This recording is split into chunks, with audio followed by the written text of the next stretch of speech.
You're listening to the Huddle Up Podcast with Chad Jensen and Zack Kelberman. Join Broncos Country's deep divers at milehighhuddle.com and sound off. And now it's time to drop some knowledge. Hey, we are live. We're going to let this stream breathe just for a minute.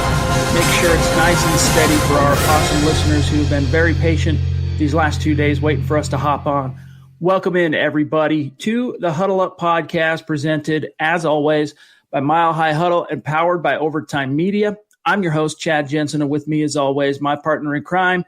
You know him, you love him. He is Zack Kelberman. Zack, it's kind of been quiet the last few days, a little bit of talk, a little bit of speculation, but Monday morning, man, we woke up to a relative bombshell from Albert Breer of SI who reported on the Denver Broncos' interest in perhaps trading up to not take a wide receiver, but Zach, to take a offensive tackle. And I'll read the quote here in a second, but what was your gut reaction? Is it smoke? Is it fire? What are your thoughts? Awfully smoky in here, Chad. I'm not buying that trade-up rumor for a tackle in the least. I've not really been a big proponent on conspiracy theories or buying into peak lying season right now, but this is one leak to the media where I think Elway is trying to get teams ahead of him to take those tackles so one of the receivers falls into their lap. They do need offensive line help. It's something that you and I have both been drilling down on for multiple podcasts now. I'm just not willing to trade up for a tackle when you still have two starters. You do not have a wide receiver two. You do not have a center. You need those two positions filled before you look for backups. I don't think they would move up for a tackle. They move up for a wide receiver. They would take a tackle at 15. I just don't buy the trade up for that position. Let me read the quote here really quick from Breer himself. Here's what he said today. Quote, okay, so who is looking at trading up? 3 teams that seem to be investigating it pretty pointedly. Tampa, Denver, and Atlanta. The Bucs and Broncos, I've heard, could be going up for one of the 4 top linemen, Mekhi Becton, Jedrick Wills, Tristan Wirfs, and Andrew Thomas, making Jacksonville's slot at number 9 a potential hot spot, given the needs the Browns and Jets have at 10 and 11. It's not as clear what the Falcons would be pursuing in a trade-up, though GM Thomas Dimitroff has always, in the past, been more proactive than most in looking at the option of trading up, close quote. So you've got Becton, you got Wills, you got Wirfs, and you've got Thomas all being weaved into this potential trade-up. Oh, man, I can only imagine what the cost of such a trade, Zach, would be. And maybe I could be convinced that Wirfs would be worth it. You could maybe convince me of that. But it would really come down to the cost of executing that business. That'd be a high price to pay for even a tackle as talented as Tristan Wirfs. Yeah, he is the guy among the big 3 tackles that I would be willing to take over a wide receiver, but you just can't sacrifice the draft capital, Chad, when you have other needs that need to be filled elsewhere. And Breer never specified how far the Broncos want to come up. It's from moving from 15 to 13. That's different than moving from 15 to 7 or 8. So if they want to give up a 4th-round pick or maybe 1 3rd-round pick to move up and secure their tackle, I can see that. But to sell the farm or most of their 3rd-rounders for a tackle in the top 10, I don't see that happening. If there's anyone they move up for, I still hold true to that being a wide receiver. I just think they're willing to give Bowles one more chance. They have Juwan James hopefully healthy this year. They don't have that speedster wide receiver. Address the offensive line, 2nd round, 3rd round, 4th round, every round after that. Just do not trade up for a tackle. If one falls into your lap, great. Don't sacrifice the capital necessary to make that move. Speaking of wide receivers, there was some other buzz that kind of came out that somewhat, I wouldn't say totally conflicted with Breer's report, but a little bit as it relates to wide receivers. I want to grab that in just 1 second. First, guys, and then we're going to get to your questions and your super chats that are stacking up. First, though, a couple of quick matters of business. Make sure you're following the podcast on Twitter at HuddleUpPod. It is simply the best way for you to keep your finger on the pulse of what's happening with our show in real time. And while you're at it, make sure you also follow the main account at Mile High Huddle for breaking Broncos news and analysis in real time. Take care of that business. And then also, if you're listening to this as a podcast after the fact, be sure to leave us a creative review on Apple Podcasts. And it's another organic, simple way that you can help grow the show, support the cause. And also, for those of you watching this currently live, whether you're on YouTube, Periscope, Facebook, wherever you're watching this, a simple way to help support the cause. Make sure you like this video. Do it right now. It's an easy way to help support the cause. And if you like what we're doing, share this video out. This is the Overtime Podcast Network. All right, Zach, let me grab this super, and then I want to discuss another little piece of buzz that came out this morning from Bronx Legend jumping in with the $5 super. Appreciate you, my brother. He says, so if we trade up into the top 10 and Isaiah Simmons is on that board, do you honestly think they're going O-line over Simmons? Getting back to the Breer thing, Zach, he talked about 9 being the hot spot, pick 9, okay? I really don't think Simmons is going to be on the board by 9, but just assuming he is, just for the sake of Bronx Legend's question here, I don't think the Broncos would look that, gift horse in the mouth. I think they would take Simmons in that scenario. I think they would consider Simmons, but they also have to consider they have no backup swing tackle, no developmental guy. They're one snap away from losing Garrett Bowles. And then who's the backup tackle, Chad? Jake Rogers? That's terrifying on Drew Lock's blind side. They don't have a center. They don't have a wide receiver, too. Unless Simmons falls to the 10-11 range, and like you just said, it's not going to happen, the Broncos will pick up the phone, but they have to weigh adding a luxury player to an already stacked defense or taking the best available lineman or wide receiver and helping your young franchise quarterback. Simmons is great, but you still have to prioritize the needs before you move on to picking for, luxury. Tony says the new CBS Sports mock draft was an absolute joke. And let me tell you how much that breaks Zach and my heart to hear CBS's content be disparaged in the fan base. I'm just teasing, of course. But Zach, another little piece of news as I scroll back up through the chat stream and make sure we don't miss a super chat from Logan here jumping in, $4 super. Appreciate you, my friend. Dane Brugler of The Athletic, kind of their lead draft guy, he put out his latest mock. Mondays during the pre-draft season, especially the closer you get, is typically when sites produce their mock draft for the week, and it's no different for The Athletic and Dane Brugler. And in his pick, Zach, he had the Broncos taking Jerry Jeudy at pick 15, but then he let slip a couple of little nuggets in terms of context that didn't have anything to do with Jeudy. Here's what he said, quote, the Broncos are looking for another playmaker opposite Cortland Sutton, and I hear they really like CeeDee Lamb and Denzel Mims. But they also really like Jerry Jeudy with his break and balance skills to uncover at will mid-route, close quote. So they like all three of those receivers. They like Jeudy, they like Lamb, they like Mims, which is interesting. It provides context. But, Zach, I think it's safe to say in terms of reading into this, when you look at an NFL front office and ask the GM, the director of player personnel, the head coach, they probably really like almost every player that ends up going in the first round. That doesn't necessarily mean they're a target or even ranked that high on a board. It's all relative. It's like the analogy I gave, though, about looking for horoscopes, Chad. You don't just read one and then form a consensus around that. You look for 15 or 20 of them, at least I do, and then I look for a common denominator, the common theme throughout the entire central message of what you're trying to get and what you're trying to glean. And the central message from the Broncos is they want a wide receiver. They've been linked to every top wide receiver in the free agent draft class. They ignored the position entirely in free agency. They need that number 2 guy. And whether it's a Mims, whether it's a Jeudy, a Ruggs, a Jefferson, whoever else, we do not know the name yet, but we know the position the Broncos are targeting. That's why I believe it's not a smokescreen. They need the guy. There's guys that are going to be there at 15 more than likely. And it's the perfect draft class to take advantage of that. So we know they will have a wide receiver. We just don't know who that will be just yet. One of our super chat superstars jumping in, George with a $20 super. Appreciate you, my friend. Awesome. He says, I would love to make a splash and trade up. We can get our wide receiver 2 in the second round. Hashtag state of being here in upstate New York. Good to hear, George. I don't think I realized you were in upstate New York, but that is cool, man. Proving that it's not a geographic location. Broncos country is a state of being.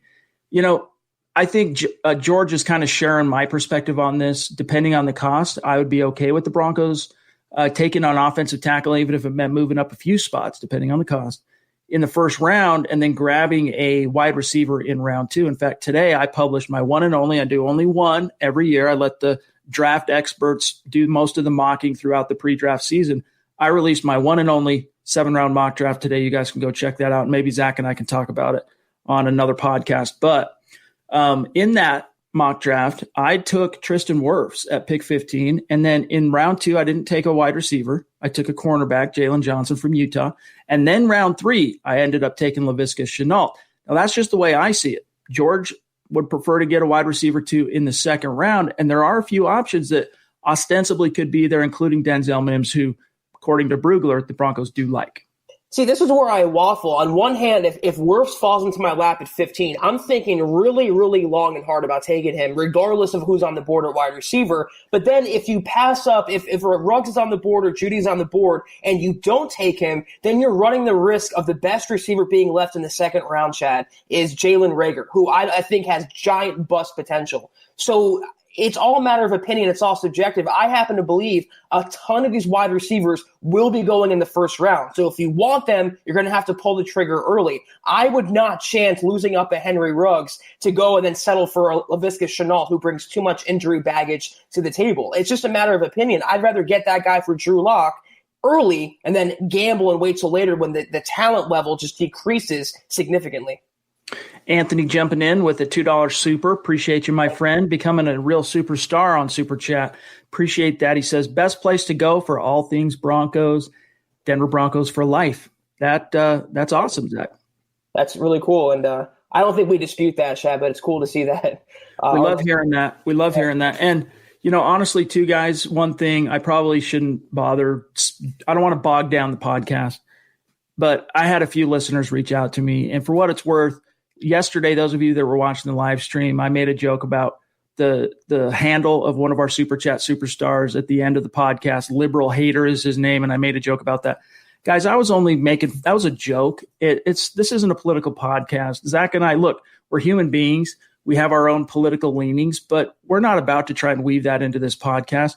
We're simply making a joke because we've received a lot of pushback for what we did a couple weeks ago during what's going around in our nation right now. With our Super Chat superstars and the channel, we made a pretty sizable donation to a foundation to support the cause. And since then, at different times, we've expressed optimism, and we've had people try and come at us with shade saying that our optimism is bordering on irresponsibility and just ridiculous things like that. And so I was just making a joke at the end, and that's all it was. So for what it's worth, let me put that to bed. This is not a political podcast. We're not making any kind of political statements or anything. Let's grab Stu. Jumping in from Mount Rushmore, MHH, Stu with a $25 super. Thank you so much, Stu. We appreciate you, my brother. He says, the draft is going to be very interesting. Can't start soon enough. Go Broncos. Thank you, Stu. And Zach, it's going to be here next week. And this is going to be a very hectic draft for the Broncos, and I say that in a good way. Elway will be busy making trades as early as round 1. I feel they're going to be on the phone flipping those picks. We're going to get a lot of action, Chad, coming out of Denver next week. Derek jumping in with a $10 super. Appreciate that, Derek. And if you're on Twitter, let me know what your handle is. Reach out on Twitter. Let me know who you are, and so we can tag you after the fact from Huddle Up Pod. He says, so much value in trading back. Could have Mims and Ezra Cleveland. Ezra Cleveland is an interesting offensive tackle prospect from Boise State. I know that Eric Trickle likes him quite a bit, but he's probably going to need a little time to marinate, and that's fine because, as you mentioned earlier in the podcast, Zach, the Broncos have a starting duo in Garrett Bowles and Juwan James. They can get by. But one of the in 2020, but one of the reasons I like Tristan Wirfs as an option in round 1, for example, is that he could contribute right away. Yeah, he'd be for the future. You wouldn't have to pick up Bowles' fifth-year option. He could be the starting left tackle in 2021.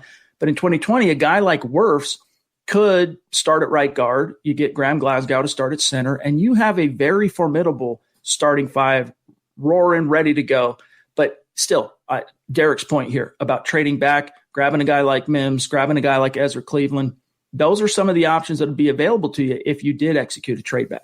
See, that was the key word there, Chad. That's one of the options the Broncos have. And I prefer the Broncos go to the other end of the spectrum. I want them to move back up in the first round. So take a Ruggs or a Judy at 15 and then move back up into the first for someone like Cushenberry. Then you're getting your starting wide receiver and your starting center, and you still have other capital to play around with. I am not a fan of trading for the sake of trading back or forward. But in this draft class, Chad, all the smoke signals are saying the Broncos are going to be aggressive in getting their guy. I do not envision Elway trading back this year. If anything, they're going to go up. And I think that's the right approach. If you have a guy you love, go out and get him.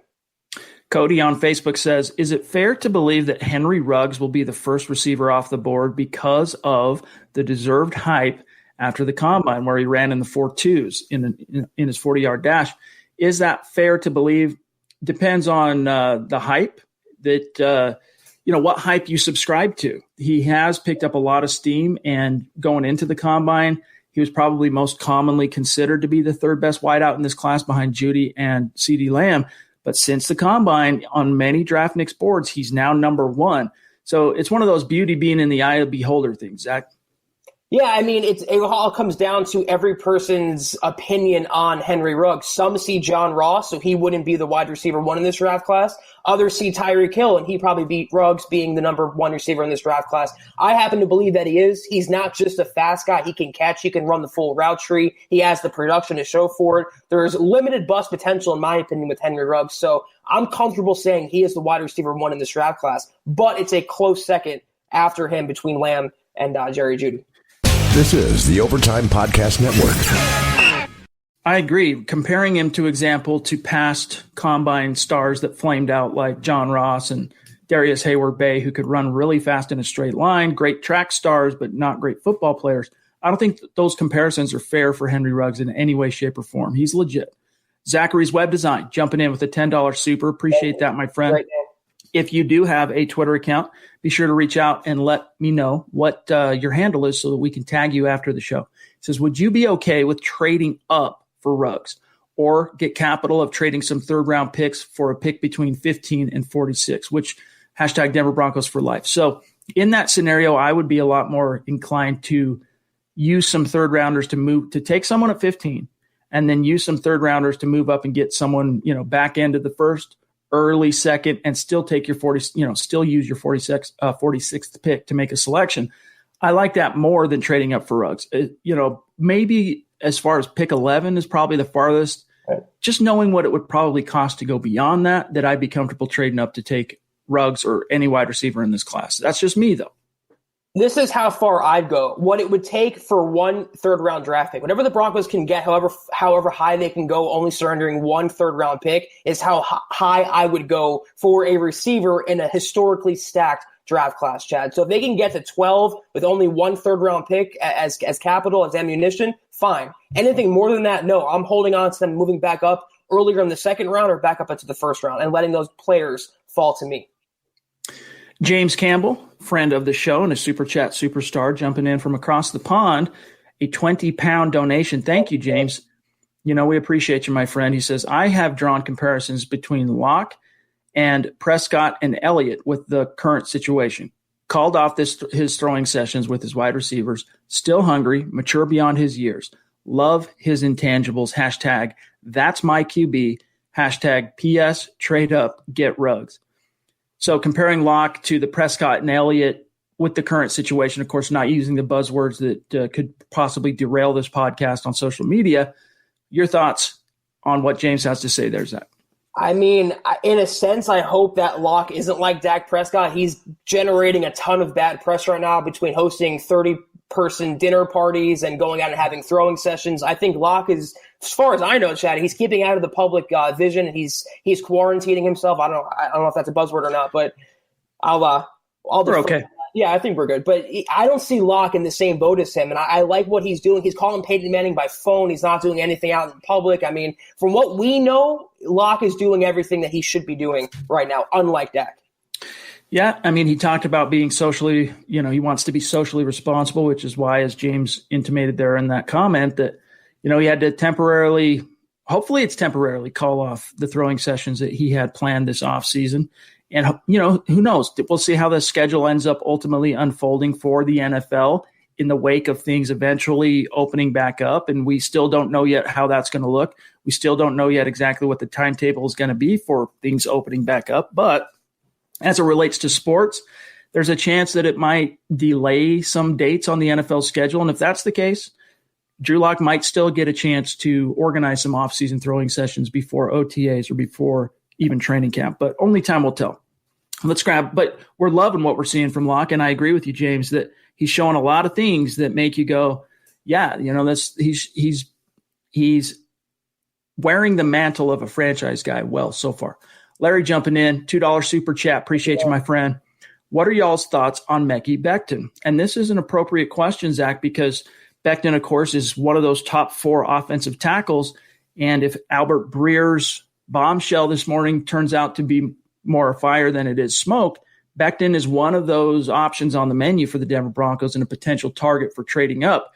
My personal opinion on Becton is that he is a phenomenal, not quite, in my opinion, as good as Tristan Wirfs in terms of athletic upside, but not far behind him, to be honest with you. He would represent a significant upgrade over what the Broncos have in Bowles. And, if you take away Zach Garrett Bowles' discipline issues, lack of football IQ, and just his overall lapses in that sense, athletically, he's a very gifted and talented player. But as we've seen before, intangible traits have a measurable effect on on-field performance. Hence, Garrett Bowles leading the league these past 3 seasons, basically, in penalties. So replacing him with a guy like Mekhi Becton, not only are you going to stamp out the majority of those holding penalties. Very few tackles ever go through a season without garnering at least one penalty. But Mekhi Becton would be a significant upgrade at left tackle. My only thing with taking him is I'm not sure he'd be a great interior guy. I'm not saying he wouldn't be, but like if you had to get by for 1 year with Bowles also on the roster and Juwan James, is Becton just taking a back seat? Because you want your first-round pick, if possible, this year to be able to play and make an impact, because you got to move the needle. You're trying to get back into the playoffs, and taking a guy in the first round who doesn't see the field is not the most conducive way to making that happen. If you take away all of Bowles' negative traits, Chad, he's a pretty good player. So we should have that. Make that clear. The thing with Becton, for me, he's a little much of a project, in my opinion. He's a little too Garrett Bowles for me to gamble the first-round pick on, certainly not to trade up for. Like any other tackle in this draft class, I'm not moving up in the first round for him. If he's there at 15 and the receivers are off the board, I consider it, but I'm not surrendering capital on who wouldn't be the top tackle in this draft class. Wirfs, to me, Chad, is a lot better. He's more of a safer pick. He's a more complete blocker, more complete lineman. I take him night and day before I take Becton. If he falls into 15, I'm considering it. Not moving up for the guy, though. King Hicks jumping in with a $2 super chat. Appreciate that, my friend. Becoming one of our super chat superstars, in fact. He says, I was taught playing Pee-wee football, speed kills. And it's true. And that's an element that the Broncos offense, at least at wide receiver, is really lacking, because as dynamic as Cortland Sutton is, he's a 4.5 guy. And 20 years ago, 4.5 was phenomenal speed at the wide receiver position. Nowadays, it's still passable. It's still acceptable. It's, you're not, if you run a 4.5 at the combine, no NFL team's going to write you off the big board, but it's no 4.3. We're talking about 4.3s and 4.2s for like the fastest wide receivers in the league now. You can't teach speed, and I know it's a cliche, and it's not the determining factor in a wide receiver, but I will say this. In a worst-case scenario, you put Henry Ruggs in this offense. Let's say he doesn't catch passes. He's still drawing coverage away from Cortland Sutton. He's drawing coverage away from Noah Fant, from Phillip Lindsay, from Melvin Gordon. He would be, in a worst-case scenario, which he won't just be, a decoy. So you have to have speed in this offense. A couple years ago, the big buzzword was juice coming out of Dove Valley. The Broncos wanted juice on offense. They tried with Carlos Henderson. That didn't work out. Isaiah McKenzie. This would be the juice. This is a whole bottle of high C the Broncos need right now, and you have to put him in this offense. If he could do nothing more than run fast, Chad, he would benefit Denver and Drew Luck. All right, I'm just taking a quick check because the comment stream did one of the jumps, and I just want to make sure I'm not missing anybody. We went from Larry to King Hicks. And it did skip, it looks like, maybe 2 super chats, one from a good buddy of ours. Let me go ahead and put his comment up on the screen really quick. Bear with me 1 second, you guys. My friend Brian jumping in. Brian, I'm sorry I can't show your card, but this is the next best thing, and we do appreciate that $2 super. He says, my fellas, hope you're good. Chad, did you ever get my mock? I got the message earlier. I have not looked at it yet. I apologize. I had to go get some dental stuff done on one of my teeth that busted off while I was chewing something over the weekend. So I've kind of been a little bit more consumed today than I normally would be, but I will definitely be checking that out soon. You know that, and appreciate the donation. Let's see what else we got here. Yeah, I mean, what's up, Glenn? Can't joke now? Come on, guys. We need to lighten up. Everyone's so tense, and I understand it, but we need to lighten up a little bit. Larry jumping in, $2 super. Appreciate that, Larry. He says, can't afford a lot. Go Broncos. Hashtag state of being in Texas. Don't worry about it, dude. And that's the thing, guys. On Super Chat, if you're in a position, great. We're never going to ask you to do it. Just listening, participating in the conversation. You guys know that that's what matters the most to Zach and myself. And let's grab Bryce here as well, jumping in. Very serious Super Chat. Thank you, Bryce. Let us know what your Twitter handle is, please, so that we can not only follow you back, but give you some love after the fact and tag you. He says, I'm new here, and my real name is Jimmy. Oh, okay, Jimmy.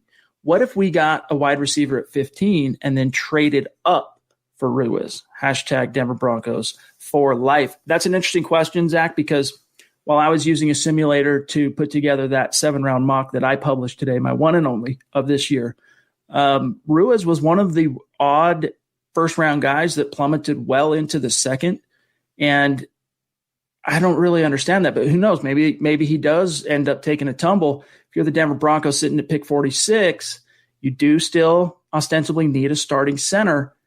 You trade two of those third-round picks, maybe we'll see what it would take, but you jump back up late second, early second, late first, grab Ruiz. Ruiz would be a phenomenal player in this offense. You guys know my preferred scenario. That's Ruggs at 15 and then moving up or getting a starting center with the second pick the Broncos make. Ruiz would fit the bill. I prefer Cushenberry over Ruiz, but I would not cry. The thing is, though, I've heard Dallas loves Ruiz at 17. They might move back a few spots again, but they love him as a first-round pick. So if the Broncos want him, either have to take him at 15, which they won't, or hope Dallas passes on him at 17 or sometime in the 20s. Jeff jumping in, Super Chat superstar, bona fide, with a $5 super. Appreciate you, Jeff. He says, what's your take on Locke suffering if OTAs in the offseason training is hindered? Moreover, with a new offensive coordinator and a new quarterbacks coach, a second-year quarterback, it could have an impact. And it's possible. I mean, all bets are off at this stage just because we don't know for sure how this schedule is going to play out. But I'll take what Vic Fangio has said on this subject as a little bit closer to whether or not we should worry about it. And that is that he said, look, with what's going on, we're not going to use the buzzwords, but what's going on right now and has shut everything down, there is a precedent for it in the recent NFL history, and that was the 2011 lockout. For those of you who can think back to that year when the players' union and the owners were battling over the new CBA, and the owners locked them out until they came to an accord. Training camp got started really late. Basically, OTAs and the whole 9 yards were missed. That was the year Tim Tebow came out of nowhere, replacing Kyle Orton, and led the Broncos to the playoffs. So Fangio's not too worried about it at this stage, but Zach, it's something we have to hope.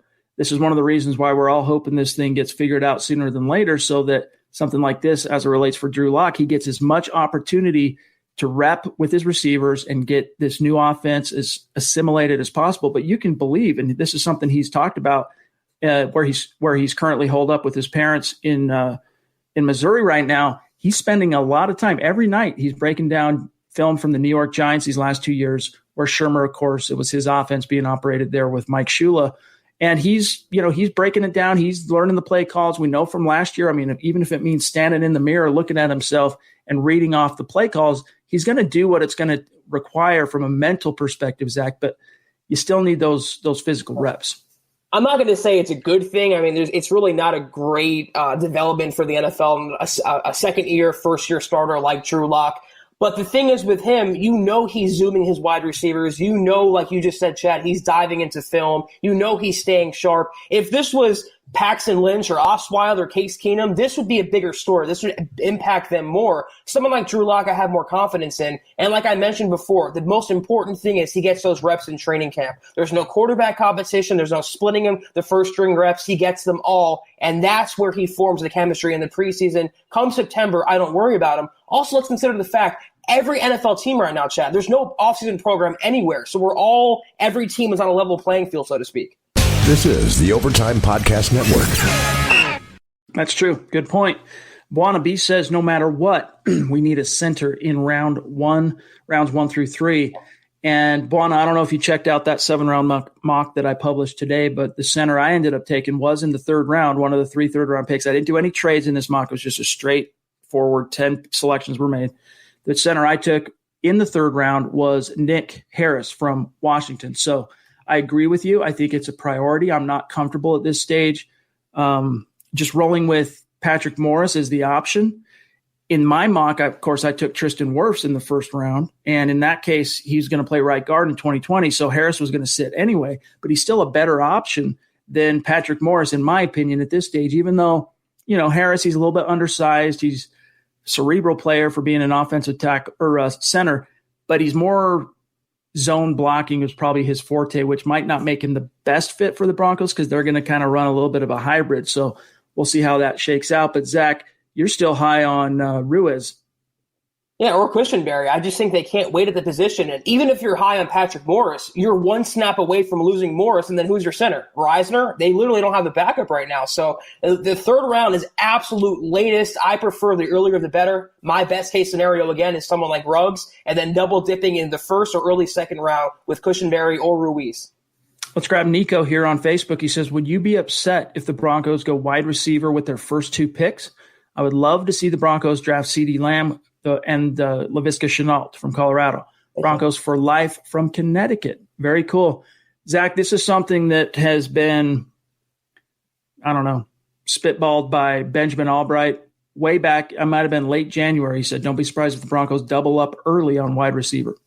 I mean, early could be 1st and 3rd round, 2nd and 4th round. They just can't. It'd be irresponsible to me to take wide receiver back to back when you need, again, a starting center. You need a safety, a defensive lineman, inside linebacker, cornerback. There's needs all over the place. It's not just at wide receiver. If you get Ruggs at 15 or Lamb or Jerry Jeudy, you're good. You can take one in the later rounds. You just cannot double up. You have to make those picks count in the top 100.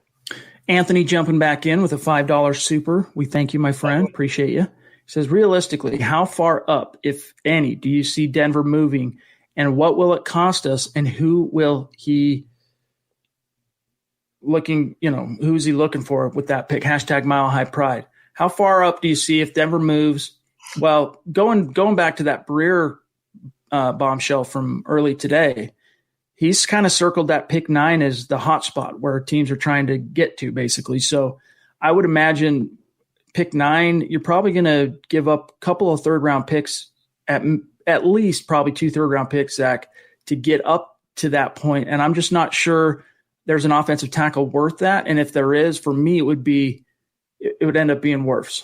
Especially because the team at 9 is going to know now it has all this trade interest, and they're going to want a king's ransom. They hold all the leverage in a trade. It's going to cost 2 3rd-round picks and then some, and I'm not willing to do that, Chad. As much as I like Ruggs, as much as I like Simmons, you need to let the board fall to you. So I think if the Broncos do make a trade, they'll let the board play out till 9 or 10 and then see who's left and who they can go up and get. 2 3rd-round picks would be the absolute most I'd be willing to surrender, and even then, I don't think in this draft class, being so top-heavy in certain spots, you make that trade.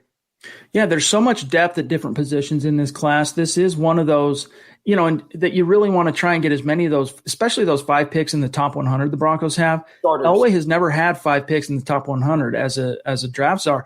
I personally doubt that he ends up making all 5 picks. I think he will make some kind of a trade, whether it's up. We'll see how it ends up working. Up in what round, I guess, is what I meant to say.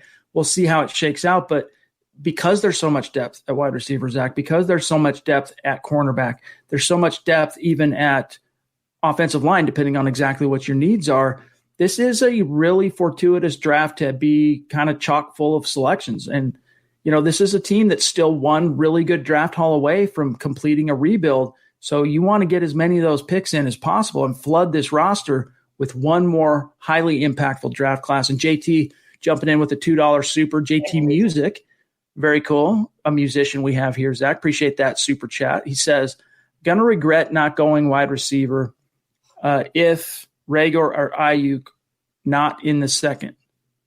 Gonna regret not going wide receiver if Rager or Ayuk is not the pick in the second. Translate for me, Zach.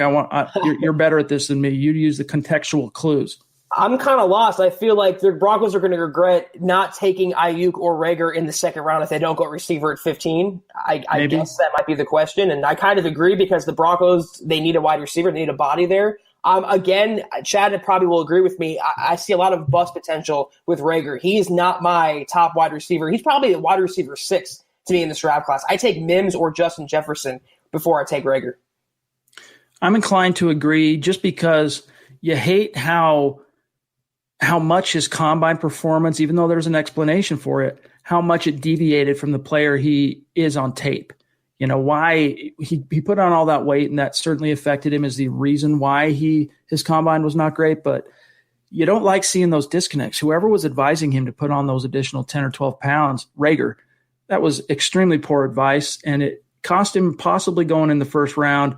We'll see where it ends up shaking out for him. But yeah, he's one of those guys you just got to be really careful if you're a team. You don't want to take him in the first round, even if you think he's, you know, the whole combine snafu was just a temporary setback. You want to be careful with Jalen Rager.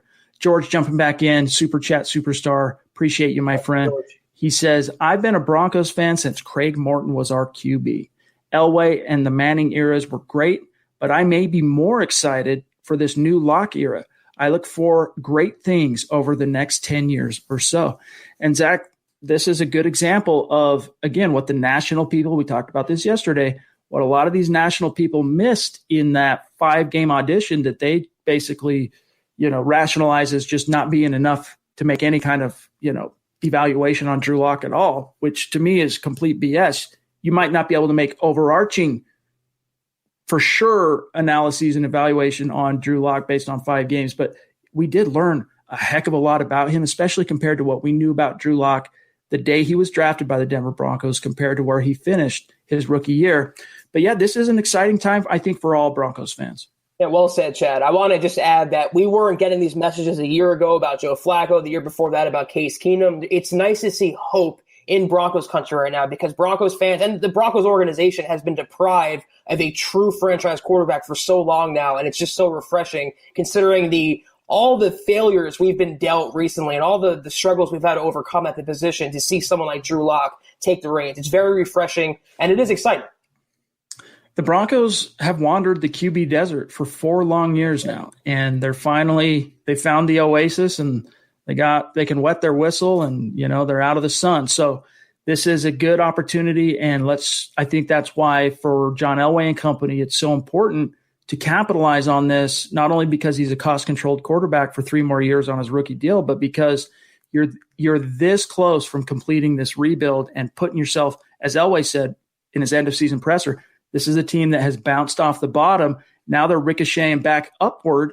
It's a question of how far can you carry that momentum up, and that's why you need one more really solid draft class. Noel jumping in on Facebook says, speed at wide receiver matters. When Will Fuller plays for Houston, they score 7 points per game more. Even the bust John Ross, when he plays with the Bengals, averaged 4 points per game more. Ruggs is better than both. Speed forces defenses to play different. Yep. And that's an excellent point, Noel. And it's something that I think is driving the Broncos in this particular class. They're going to get a fast wide receiver. We just don't yet know exactly when and where in the draft that's going to take place. And when you have a player who runs the speed he runs and 25% of his touches, Chad, go for touchdowns and Henry Ruggs, I mean, how do you look that guy and see a bust? It takes more than just speed, but he has it in spades. He has, I think, every franchise wide receiver quality you want at that position. I just think he's a pretty safe pick considering what the Broncos need with someone like Drew Lock. WE jumping in with a $5 super. Appreciate you. And you're new, as far as I can see, to Super Chat. If you are on Twitter, please reach out and let me know what your handle is so we can tag you after the show. WE says, is Ruggs a smokescreen for us to move up and get a top tackle? I think the Broncos are targeting Justin Jefferson at 46. It could be a smokescreen. You know, at this point, I'm a little bit more inclined to believe the hype that the Broncos are more focused on a wide receiver than they are, like the Breer report today, trading up for a tackle. I just think there's been too much smoke for there not to be some fire at the wide receiver position for this team. I mean, even John Elway, look, he tries to be the football spy. He tries to kind of do football espionage each year, but he's just not that good at it. he sometimes just lets things slip and kind of lays his cards on the table. For example, one of the worst kept secrets of the last draft season last year was his infatuation with Drew Lock. And even though he didn't take him in round one, he still landed Drew Lock, which was a surprise to nobody, Zach. So I think the Ruggs and the wide receiver and the speed thing is real, but that doesn't guarantee the board is going to fall perfectly in the Broncos' favor. And that's why I think you're seeing some of these additional competing potential smoke screens come out when they are. That's my thing, because this presupposes that Jefferson lasts till 46, Chad. What if a run on wide receiver goes before that? The Broncos kick 2 third-round picks to get a tackle. Then you're left with what at wide receiver? So in this draft class, being so top-heavy but being so deep at the same time, if you love a guy like Henry Ruggs, get him first and then work your way down. Jefferson will not be there at 46, so then you're going to settle for what? An Ayuk? It's a huge talent disparity when you wait that far. So the Broncos cannot operate with any assumptions. They have to know who's going to be on the board, and if they love a guy, go out and get him. Make winning moves and help your football team. Yeah, in my opinion, there's next to zero chance that Jefferson is going to be on the board till 46. Then again, not many people saw Cortland Sutton sticking around till pick 40 2 years ago. So again, it comes back to the draft being extremely unpredictable. There's no way to forecast it. Nobody has a crystal ball. 32 different thought processes going into these selections. So, but just knowing what we know, most draft nicks have Jefferson rated no lower than 4th in terms of the class at wide receiver. And I just think that is going to end up being a late first, early second at worst for Jefferson. Terry, one of our Super Chat superstars, jumping in from Canada, proving as always the Broncos country is not a geographic location. It is a state of being. He says, do you think Alexander Johnson can top 100 tackles and 15 tackles for a loss? Hashtag state of being. Well, let's take a quick look at what he finished with last year, Zach, which was 93 combined tackles. 42 of those were assists. As far as tackles for a loss, let me just eyeball that statistic. He had 5. So to answer the question, and he wasn't inserted as a starter till week 5. So he missed a full quarter of the season as a starter. So my answer to that is yes, I'd be surprised if he doesn't get over triple digits in tackles this year. Tackles for a loss, that'll be a little bit more dependent and contingent on how big of a leap forward he takes this year. Is he going to be more of a force? Is he going to be, more of a backfield penetrator in terms of sniffing things out? And we'll see. I think he has a good chance. Only time will tell. It to me comes down to who's lining up next to him, Chad. If it's Todd Davis, it's going to hurt A.J. Johnson's, I think, production or his capabilities in this Denver scheme. But if they get a capable inside linebacker to start next to him, he can extrapolate those stats from last year that you just pointed out, and I think he would hit that mark. What we know now, regardless, is he is the future at inside linebacker. And just like having Drew Lock at quarterback, it's so nice to see a young upside player at a spot the Broncos have been struggling with for so long. Glenn jumping in, Super Chat superstar. Appreciate you, Glenn. Thank you, Glenn. $5 super. He says, please do not change what you are doing. Anyone who tries to politicize and misconstrue any of your comments can find another community. What a joke. Hey, I agree with you, to be honest with you, Glenn. As much as we appreciate and value every member of this listening community across all of the different platforms that this podcast exists, we appreciate everybody. But the problem is, when it comes to politics, people are really sensitive, just generally speaking. And then you pipe into that the tensions that have existed over what's going on around us this last 3-4 weeks. And it only exacerbates it. And of course, you're also in an election year, so emotions are that much closer to the surface, Zach. Yeah, I was going to say on both sides of the aisle, there's political weaponization going on with everything. But Chad and I are going to stick to sports and stick to football, stick to the Broncos, what we know best. We're not going to make this a political discussion, but people are entitled to their beliefs. But as are Chad, as am I. It's just we're human beings. GOG jumping in with a $10 super. Appreciate that, Gio. If you're on Twitter, be sure to let me know who you are so we can tag you. He says, I'm ready for football like yesterday. I'll settle for the draft and y'all news. Denver Broncos for life. Hashtag state of being in Boston. And he reminds you, smash the like button. Appreciate that, Gio. Boston, some Broncos country in Boston. That's awesome. Yeah, I mean, even if we weren't going through our situation that we're going through right now that has made the future cloudy and somewhat uncertain, we're sitting here. It's not even draft season. We're still a good 3 months away from training camp in a perfect world. So, Gio, you still got a little time to wait, as we all do. We got to eat our hearts out waiting for football to roll around. But you can believe that we're going to try and help you get through that no matter how long it ends up taking. Again, the future is uncertain at this stage. But Zach and I and all the rest of the guys at MHH, we're going to be here to provide you this deep dive content each and every day, not only here on YouTube, but at milehighhuddle.com. Yeah, and I would say to enjoy the draft because there's nothing to talk about after the draft until training camp, more than likely. So enjoy it, enjoy the rumors leading up to it, and I know I'm enjoying it. We all need a distraction right now, and it's football. No one ever turns down more football. Ginger Ninja 88 on YouTube. Do you guys listen to The Fan in Denver? And if so, what's your favorite show? Mine is The Drive with D-Mac and Tyler Palumba's # Denver Broncos for life. I do tune in. If I'm driving somewhere, I'll either put on a podcast or I'll turn on and listen to some kind of talk radio.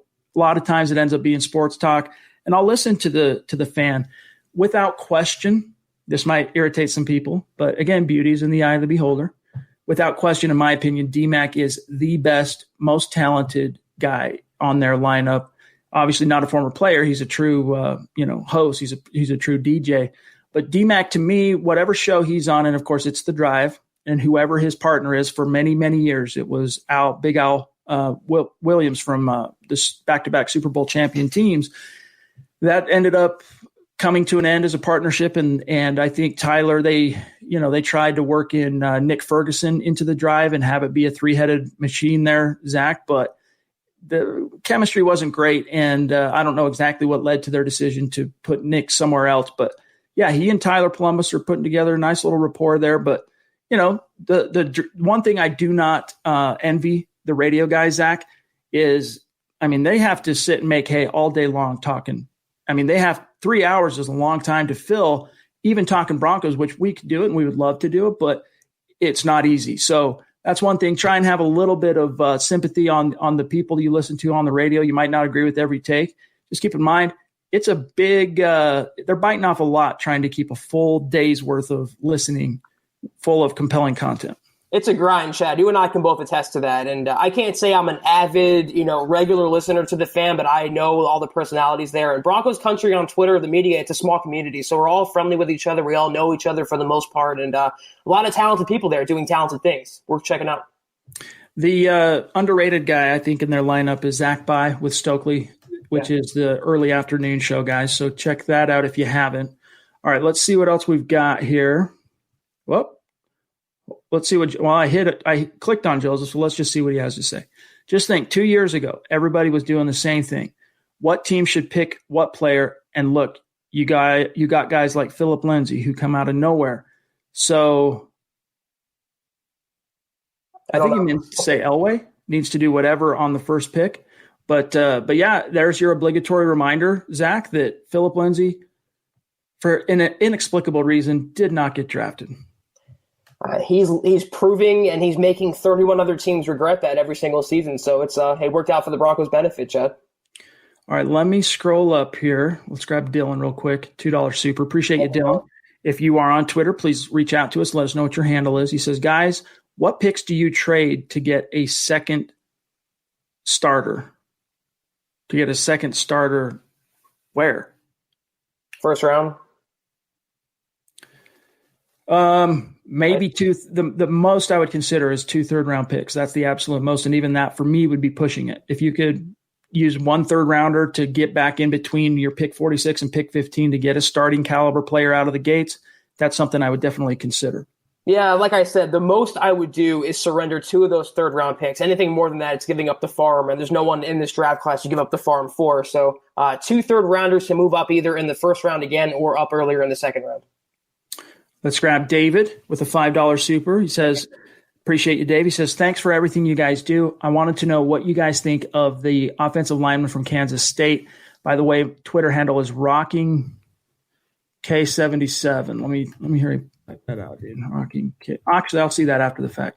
So that one's good. Okay, good to know. I will be tagging you, my friend, and thanks for that information. He's talking about Scott France, who is the gay tackle from Kansas State. He's gay, which is a it hasn't worked out the greatest, Zach, in the history of the NFL, openly gay players working out at the next level. Michael Sam's probably the most famous case of that. But this is a guy that played very well at Kansas State. He's probably going to end up being somewhere late, day 3, round 5 through round 7. There's a chance he might go undrafted because he's openly, NFL teams are still maybe a little bit behind the times with regard to that whole thing. But nevertheless, he's a very talented player, and he's close friends with Dalton Reisner. Of course, they are buddies. They, they share dorms and all that. They go way back. It would be a good chemistry. They have chemistry together. I don't even take into consideration in his evaluation that his sexual orientation. If he can help the Broncos out, I am all for selecting him, and the familiarity with Reisner helps. So good prospect to keep in mind in the middle rounds, Chad, as far as I'm concerned. I agree. And I think for players, sexual orientation is far less meaningful than it is for front office and coaches, most of which are an older generation and a little bit farther behind the times. I think most players couldn't care less. Like you said, it's what do you bring to the table on the gridiron? That's what matters most. Let me back up just for a second here, guys. I want to make sure I didn't miss anybody. It jumped from, let's see. Yep, it did pass Flippant Booch. Let's grab him real quick. I hate having to do this, but it's better than not doing it at all. So let me hurry and grab Booch up here, which, that is, when we're talking about handles, that's a curious one. I am curious what that even means, my brother. He jumps in with a $2 super. Appreciate that, my friend. He says, without offensive line, there is no run or passing game. We need offensive line, Zach. I've been saying, it doesn't matter who you have at wide receiver if you can't protect Drew Lock. So it comes down to the first 2 premium picks the Broncos make. It has to go toward Drew Lock, a combination of wide receiver and offensive line. The players you can fill in, it's all subjective, but they have to devote their premium picks to helping out their young franchise quarterback. All right, let's grab Larry also jumping in. We're getting close to our deadline. $5 super chat jumping back in. Appreciate you, Larry. He says, with the way things are right now, how concerned should we be about Bryce Callahan and that foot? He isn't able to meet with the team docs, or is he? Hashtag Denver Broncos for life. I think the only players who are allowed in the building, I think, are those that require still treatment in the rehab, and that includes, I think, I could be wrong on this, Bradley Chubb in terms of, and I would ostensibly, if he's still doing his rehab, I think that would include Bryce Callahan. Don't quote me on that. But even if they're not allowed in the building, you guys, what we've been told by the team brass, including Vic Fangio, is that before all this, hit the fan, he was fully expected to be ready to go by OTAs, was Callahan. So read into that what you will. But regardless, this is one of those situations, Zach, that you can't hang your hat on it till it comes out in the wash. Until he actually is on the field and playing, you can't count on his presence. All bets are off. He had a whole year off, though. He's not healthy by now, Chad. He has bigger issues than just football. His foot's probably messed up permanently. How much more time does he need to rehab it? I understand the need to see him on the field, but all this inactivity, all this rehab time, I'm sure he has his own workout plan, his own doctors who he can talk to. His foot should be close to 100%. We should not even hear about it this season. If there's any mention of his foot coming up again, we know he's a lemon, a $21 million lemon. Corey jumping in with a $10 super. Appreciate you, my friend. If you are on Twitter, please reach out. Let me know your handle. He says, I played around with draft values today, and I think moving to 10th overall makes some sense. Probably guarantees that we get one of the big 3 wide receivers. Can't see them going any higher, too costly. It cuts off the rest of his statement there. But what did you see in terms of draft value, Corey? What did your analysis and research show? Because I think it takes, on the draft value chart, you're probably at least 2 third-round picks to get from 15 to 10. That's what it cost. Well, it was 20. For Pittsburgh to go from 20 to 10 last year, it was 2 third-round picks, Zach. I don't know that I would do that, though, because there's still a really good chance that one of the big 3 wide receivers will fall to the Broncos either way at 15. This whole smokescreen, which I think it is about moving to 10 for a tackle, would be Elway trying to get teams in front of him to take those tackles so the receivers fall to the Broncos. To move up to 10, it's too cost prohibitive. I move up to maybe 13 or 12, maybe 1 third-round pick for Henry Ruggs. Other than that, though, I think it's just bad business in a really stacked draft class. Brian Bowman jumping in with a $5 super. Appreciate that, Brian. Awesome. And if you're one of those on Twitter as well, reach out, let us know your handle. He says, Zach for president. Love you guys. Appreciate that, brother. We love you too. Let's Kelberman 2020. That's right. Let's grab Manny, who jumps in with a $10 super. Thank you, Manny. He says, I was looking at Elway's draft picks in rounds 2 and 3, and he has not had a whole lot of success. In your guys' opinion, who could they draft in those rounds to make them a success? All right, so it's true, especially in the 3rd round and the 2nd, to be honest with you. DeMarcus Walker, borderline bust, we'll see. I'm not saying that yet. Borderline, he's on his way there if he doesn't turn the ship around, show something in this contract year. Adam Gotsis, that was a 2nd-round bust, even though he became a starter, eventually lost his starting gig. Cody Latimer, Monte Ball, Brock Osweiler. Orlando Franklin was a good 2nd-round pick.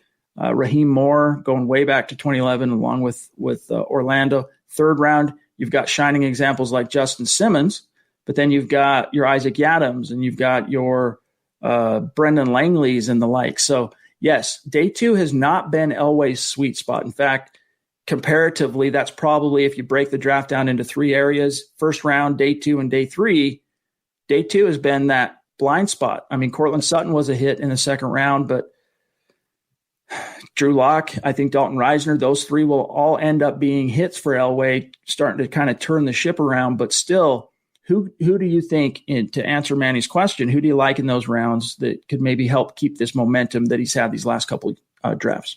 Well, Carlos Henderson, another 3rd-round bust for the Broncos, more of Elway's blemishes on his track record. But I think you can go with a pretty safe pick, Chad. That would be a lineman to me in the 2nd round. Someone like Cushenberry or Ruiz in the 2nd, that'd be a safe day 1 instant impact starter like a Reisner was last year.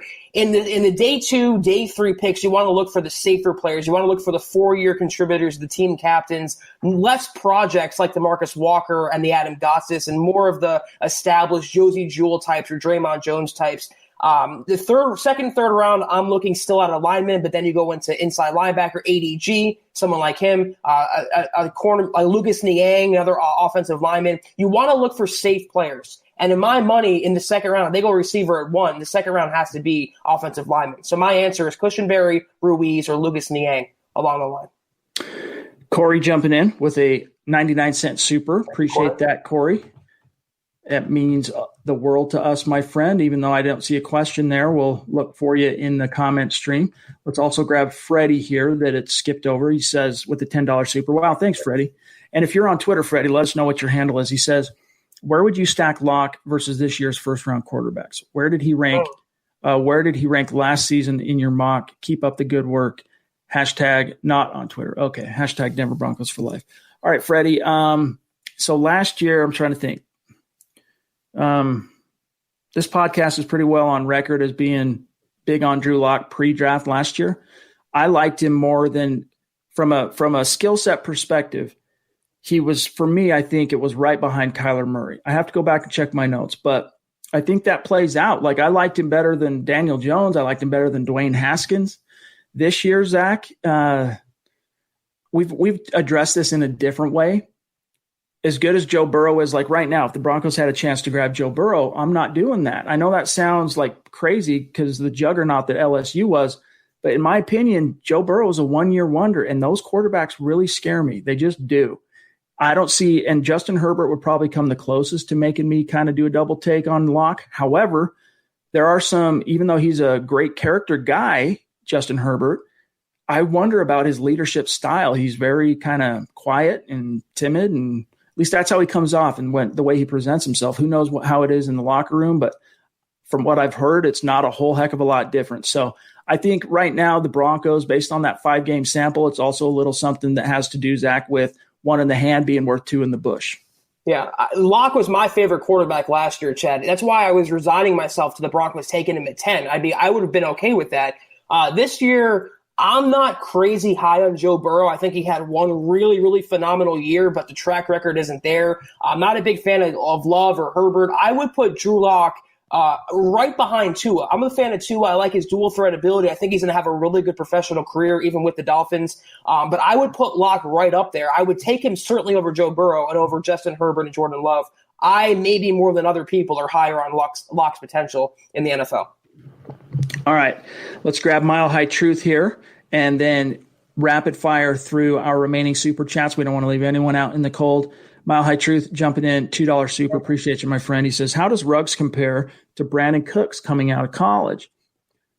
Honestly, I think Ruggs is and will be a much more explosive and dynamic player than Cooks. Cooks, look, he's a fine receiver, but he's mostly that deep threat in terms of underneath stuff and open field, busting tackles. You don't see a lot of that. He wins with his speed, and not that that's not important, but that's kind of his element. I think Ruggs is a more multifaceted talent in that respect. He can do the same things that Cooks does and then some. Yeah, I think Brandon Cooks is the player that some fans are worrying that Henry Ruggs is going to develop into. I don't think that worry is realistic. I think he's a better prospect. He has better hands. He has a better route tree. He has a more natural feel on the field. I just like him a lot better than Brandon Cooks, and I think he'll have a much better career as a complete wide receiver. Look at Tyreek Hill, Chad. For a couple years in the NFL, he was known as just a speed guy. Last year, he was surprising everyone. He was going up and making contested catches. Receivers can learn to do more things. So if Ruggs is just fast for now, that doesn't mean he can't learn to have better use of his hands or better body control going forward. He's going to be a complete all-around star receiver in the NFL. Derek jumps in with a $5 super. Did we already grab? Maybe it was a different super. But anyway, thank you for that, Derek. If you're on Twitter, let us know. One thing to consider is the roster pretty full, certainly not using all those picks. Yeah, there is a legitimate question. Can you fit 10 selections onto this roster? Like I think in most years, this is a team that really there's only 2 or 3 roster spots up for grab on an average year. But this is still a team climbing out of the cellar. So all bets are off on each and every depth chart. The bottom 2 guys have to justify their position, and they're going to have to compete with somebody. But I think you're right, and that's one of the reasons why ultimately, Zach, they might not end up making all 10 picks, but I still think they need to make as many of them as possible to give themselves the best chance to hit. Yeah, fitting those players on the roster and under the salary cap as well. 10 additional players, and the Broncos are kind of a little tight on money right now. So I'd be really, really surprised they made all 10 picks, but they will make a majority of those, probably 7 or 8. JT jumping back in, cleared up my comment above. Thanks, guys. No problemo. Appreciate you. JT Music. Check out JT Music if you can find it. I assume you make music of some sort out there, buddy. So you guys check it out. Dave D and Cali jumping in, $5 super. Appreciate you, Dave. Denver Broncos need to get this draft right to keep the team moving forward. A bust would be a real nightmare. Hashtag I bleed orange and blue. Very cool, Dave. And if you're on Twitter, let us know, by the way. And yeah, this is an important draft, Zach. It's a potential franchise-altering draft because Elway is operating with a franchise quarterback in mind. This is what's going to separate the Broncos from being 7-9, 8-8 to being 9-7, 10-6. So this is going to be all or nothing, I think, for Elway. Yep, that's the plan, Tony. Brandon Perna going to join the show Wednesday night, so look forward to that. Talked to him today, and things can always change. Things come up in life, as you guys know, but that's the plan. Let's grab Kiakolo Paconia. Sorry if I butchered the pronunciation of your name, my friend. Appreciate that $10 super. And if you're on Twitter, let us know your handle. What's your thoughts on getting Natane Muti, or Mutai, however you pronounce his last name, or Logan Stenberg in the third to play right guard and keeping Glasgow at center? Broncos country, running wild in Hawaii. Oh, that's cool, man. You and our friend Dale out there in Hawaii. What's your answer for Kiakolo? That's a cool name, dude. I'm jealous. That's better than Chad, I'll tell you what. But what's your answer for him, Zach? I can't say I'm extremely well-versed in either prospect, Chad, but my first inclination is not to wait till the third round to address the offensive line. Again, I'll say it, you got to target premium players to help out Drew Lock. I would not wait personally until the third to fill a starting center or starting right guard spot. I know Muti is very raw, but he has some tremendous athletic upside. He's a guy that could end up being, a sneaky long-term starter, one of the better players to come out, or he could end up being a complete bust. He's still very raw. And Stenberg's a solid third round, maybe a little later in a perfect world. But, I echo Zach that you probably want to get your offensive line shored up if you can. I mean, I don't know, first round, second round, third round, as long as you're using those top 100 picks, I think you'll be okay. All right, let me see here, Zach. We're going to have to really mosey through. Super Chat has just been phenomenal tonight. And you know how we feel about keeping any of our superstars in the cold. So let's rapid fire through these in a literal sense. I think it even skipped some people. So let me grab, I think it was Jake. Jake, if you're on Twitter, let me know. Jumping in $5 super. We appreciate you, my friend. He says, I believe we should draft 2 corners in the draft on day 2 and 3, just because we don't know if Callahan will do next year. And I don't believe in Isaac Yiadom also. Your thoughts, Zach? I wouldn't go back-to-back, but I would surely double up at the position. My preference was to sign a Mukamara and draft a cornerback. But, yeah, they need probably 2 players, but I'm waiting until the 3rd, more than likely, to address that spot, Chad. I would be okay with it, but I think if it shakes out with the Broncos getting 2 corners, you're going to see one probably day 1, early day 2, and then one later in the draft. But coming away with 2, you're right. You don't know what you have in Callahan. You don't know for sure that Bouye is going to be the player you think he's going to be. And Devontae Bosby, he showed a lot last year in those 2 starts, but still so much unknown. This is a really sketchy position for the Broncos. Even if you believe that A.J. Bouye is the truth, you need some depth there. All right, let me see here. Rick James, we skipped real quick. Zach, let me grab him. It went over actually, let's grab Damian first. Excuse me. $5 super. Appreciate that, bro. And also, I don't know your Twitter handle, so let me know. He says, let the haters hate. This draft is deep with good receivers. A lot of receivers that are in the league now are day 2 and day 3 picks, Zach, which is true. I mean, look at Courtland Sutton, day 2 pick. It's, again, the most objective position. I can recall, Chad, in recent memory, this draft class at wide receiver, it's you're either wanting 1 and 15 or you want the Broncos to wait until the 2nd or 3rd round. We all have our opinions on the subject. That's right. All right, let's grab Rick here. $5 super. Thank you, Rick. If you're on Twitter, let us know what your handle is. He says, we should move up to get Isaiah Simmons and use the 3 third-round picks to get a wide receiver. Drew Lock will make our wide receivers better. He proved it versus Detroit. That's a good point in terms of if he's really a franchise caliber guy, franchise quarterbacks elevate the play of their skill position players around them. Look at what Drew Lock did. I mean, Demaryius Thomas, to be honest with you, he was flirting with the possibility of being a bust. That's maybe too extreme, but he was not playing at a first-rounder level, and part of that, I guess, is because Tim Tebow was his quarterback in year 2, and he had an injury in year 1 as a rookie. But still, when you saw Peyton Manning arrive, both Eric Decker and Thomas catapulted into 1,000-yard, 70-plus catch receivers. That's what a true franchise guy can do for the talent around him. So there is something to be said for that, Zach. I just don't understand the question because if you move up for Simmons, it's going to cost those 3rd rounders. They wouldn't have more 3rd rounders on top of that. So it's you're going to gamble and go get your Simmons type player for defense and then chance it in the 2nd round. And what if no receivers were left? It's just, again, it's bad business. Simmons would be a luxury, not a necessity. A wide receiver 2 is a necessity. A starting center is a necessity. Well said. Gio jumping back in. Appreciate that, my brother. $5 super. Keep being awesome, fellas. Y'all enjoy the rest of your night. And to you as well, my friend. Larry as well, jumping back in, $2 super. Appreciate you, Larry. He says, thoughts on the Michigan wide receiver. Donovan Peoples-Jones is his name, and he is a really good wideout. If the Broncos ended up with him late day 2, I'd be okay with that. He's a really good receiver. Go, you guys, when you get off this podcast, Google Finding Broncos, Donovan Peoples-Jones, and read Eric Trickle's breakdown on him, how he would fit. Zach, he's kind of a poor man's Demaryius Thomas, but that still brings a lot to the table. He's not going to solve all your problems like maybe a Ruggs, Judy, or Lamb would, but he would definitely be an upgrade to the group. Yeah, I mean, but you have Sutton, who's a possession receiver, Tim Patrick, Deshaun Hamilton. You're good on possession guys. Juwan Winfrey, you don't have that speed guy. If it was Ruggs in the 1st and Peoples-Jones in the 3rd or 4th, I can get on board with that. But if it's Peoples-Jones as your only wide receiver in this draft class, the Broncos failed at their objective of getting speed for this offense. I like him, but he's more of an add-on, a secondary addition, than he is a guy you want to lean on as a staple of this draft class. From the MHH Mountaintop, Brian jumping in, one of our true superstars. Appreciate that, my friend. He says 10 days and counting. That's right. The draft will be here soon, guys. And thank the football gods that the NFL has chosen to continue with free agency and the draft, man, because where would we be without that? King Hicks jumping back in as well. Appreciate that. Okay. If you're on Twitter, let me know what your handle is, by the way, King Hicks. He says, you guys rock. Chad and Zach rule. Hashtag MHH #1. Heck yeah, baby. I'm right behind you on that.